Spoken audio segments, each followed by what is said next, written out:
और यहाँ छत्तीसगढ़ कांग्रेस से जुड़ी इस वक्त की बड़ी खबर सामने आ रही है, जहां छत्तीसगढ़ कांग्रेस ने नई कार्यकारिणी का गठन होगा। छत्तीसगढ़ कांग्रेस में नई कार्यकारिणी का गठन, तो ये छत्तीसगढ़ कांग्रेस से जुड़ी इस वक्त की बड़ी खबर, जहां छत्तीसगढ़ कांग्रेस में नई कार्यकारिणी का गठन किया जाएगा। प्रदेश अध्यक्ष दीपक बैज को हाईकमान ने फ्री हैंड दिया है। प्रदेश प्रभारी सचिन पायलट के साथ बैठक के बाद ये अनुमति मिली है, जहां प्रदेश कांग्रेस संगठन में जल्द नई नियुक्तियां की जाएंगी। संगठन में नए और सक्रिय चेहरों को मौका दिया जाएगा। दीपक बैज ने पार्टी हाईकमान और वरिष्ठ नेताओं का आभार इस बात पर जताया है। तो यहाँ बड़ी जिम्मेदारी दीपक बैज को, जहां नई कार्यकारिणी का गठन किया जाएगा और इसकी जिम्मेदारी पीसीसी चीफ दीपक बैज के हाथों में, जहां फ्री हैंड उन्हें दिया गया है। प्रदेश प्रभारी सचिन पायलट के साथ बैठक के बाद ये अनुमति मिली है, जहां प्रदेश कांग्रेस संगठन में जल्द नई नियुक्तियां की जाएंगी। संगठन में नए और सक्रिय चेहरों को मौका दिया जाएगा।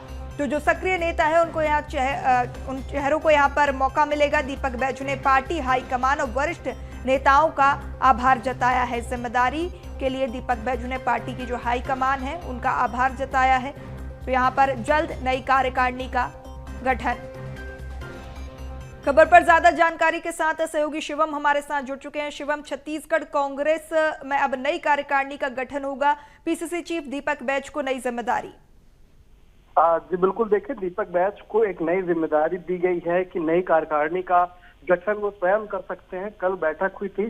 सचिन पायलट जब छत्तीसगढ़ को जो प्रदेश प्रभारी है वो कल छत्तीसगढ़ दौरे पर रहे, रायपुर पहुंचे। रायपुर में देवेंद्र यादव जो जेल में निरुद्ध हैं उनसे मुलाकात की। उसके बाद कांग्रेस की बड़ी बैठक हुई। इस बड़ी बैठक में देवेंद्र यादव की गिरफ्तारी के साथ साथ उस मामले पर भी चर्चा की गई जो लंबे समय से जिसको लेकर अटकलें तेज होती थी कि कांग्रेस में क्या बदलाव होगा।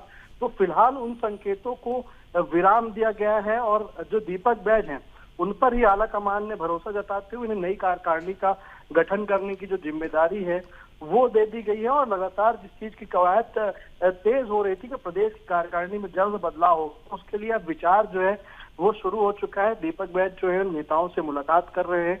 नई कार्यकारिणी कैसी होनी चाहिए, किस तरीके से उसमें युवा नेताओं को भागीदार बनाना है और किस तरीके से वरिष्ठ नेताओं को जिम्मेदारी सौंपनी, तमाम चीजों पर चर्चा चल रही है।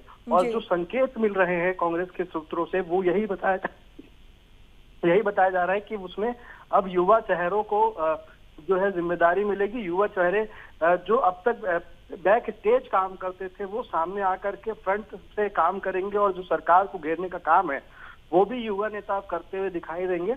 और लगातार जिस कांग्रेस जो कानून व्यवस्था को लेकर प्रखर रूप अपनाती रही है और अब जो मुद्दा एक बना हुआ है देवेंद्र यादव की गिरफ्तारी का, वो प्रखर रूप से अपनाने के लिए वरिष्ठ नेताओं के मार्गदर्शन में युवाओं की जिम्मेदारी दी जा सकती है। और बहुत जल्द दीपक बैज की अगुवाई में नई कार्यकारिणी का गठन जो है छत्तीसगढ़ कांग्रेस करने जा रही है। जी बिल्कुल शिवम, जिस तरीके से हम देख रहे हैं कि पहले विधानसभा चुनाव और फिर लोकसभा चुनाव में कांग्रेस को करारी हार का सामना करना पड़ा, बदलाव के संकेत कांग्रेस पहले से देती हुई नजर आ रही थी और अब नई जिम्मेदारी यहाँ पर कार्यकर्ताओं को दी जाएगी। तो कहीं ना कहीं कह सकते हैं कि बीजेपी की तर्ज पर यहाँ पर कांग्रेस आगे बढ़ती हुई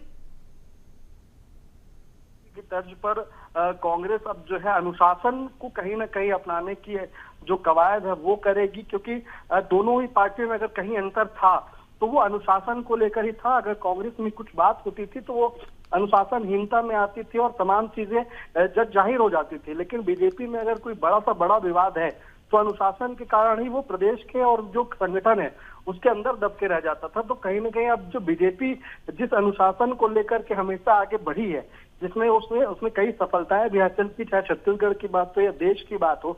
छत्तीसगढ़ में भी हाल ही में जो चुनाव हुए, लोकसभा चुनाव में बहुत अच्छा रिजल्ट रहा, विधानसभा चुनाव में बीजेपी ने सत्ता ही पलट दी।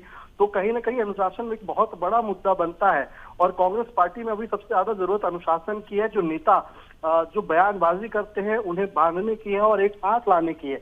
तो दीपक बैज पर अब ये सबसे बड़ी जिम्मेदारी है कि वो पूरे नेताओं को जो विधानसभा से अलग थलग दिख रहे थे, लोकसभा से अलग थलग दिख रहे थे, तो उनको अब एक किया जाए और आगे जो नगरीय निकाय चुनाव होने हैं, रायपुर दक्षिण का उपचुनाव होना है, तो बिल्कुल शिवम, तो अब आगामी जो उपचुनाव होने हैं, नगरीय निकाय चुनाव होने हैं, इसको देखते हुए कांग्रेस में बड़ा फेरबदल देखने को मिलेगा। तमाम जानकारी साझा करने के लिए आपका बहुत शुक्रिया।